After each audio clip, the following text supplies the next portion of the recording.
നമസ്തേ. നിങ്ങളുടെ എല്ലാ പ്രശ്നങ്ങൾ മാറാനും ഇഷ്ടകാര്യങ്ങൾ നടക്കാനും നമ്മുടെ ഗുരുക്കന്മാർ പറഞ്ഞ ഒരു മന്ത്രമുണ്ട്. ഉറപ്പായും നടക്കും എന്ന വിശ്വാസത്തോടെ അമ്മയെ പ്രാർത്ഥിച്ചോളൂ. ആ മന്ത്രമാണ് മായകാളി മന്ത്രം.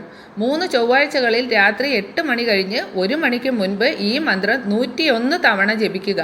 അപ്പോൾ മായകാളി മന്ത്രം പറയാം. ഓം കാളി കാളി മായകാളി മഹാകാളി യോഗനന്ദിനി സ്വാഹ. മന്ത്രം ജപിച്ചു കഴിഞ്ഞ് നമ്മുടെ എന്ത് കാര്യമാണോ നടക്കേണ്ടത് അത് പറഞ്ഞതിന് ശേഷം എണീൽക്കുക. തുടർച്ചയായി 3 ചൊവ്വാഴ്ചകളിൽ ഈ മന്ത്രം ജപിക്കുക. കാളീദേവിയുടെ 2 വരി നാമം കൂടി. രക്തവസ്ത്രധാരിണി മഹാട്ടഹാസരൂപിണി ശ്മശാന നൃത്തലാലസേ കപാലമാലധാരിണി കൃഷ്ണഖഡ്ഗശോഭിതേ ത്രിശൂലിനി കപാലികെ പ്രപഞ്ചകാരിണി ശിവേ രാജരാജപൂജിതേ ചിദഗ്നികുണ്ഡ നർത്തകി ചിദംബരപ്രവേശിനി ചിദഗ്നിഭസ്മധാരിണി ചിദംബരേശ്വരി ശിവേ അനേകശസ്ത്രധാരിണി ദിഗംബരേ ഭയങ്കരി മഹാകൃപാപ്രദായിനി കാലികേ നമോസ്തുതേ.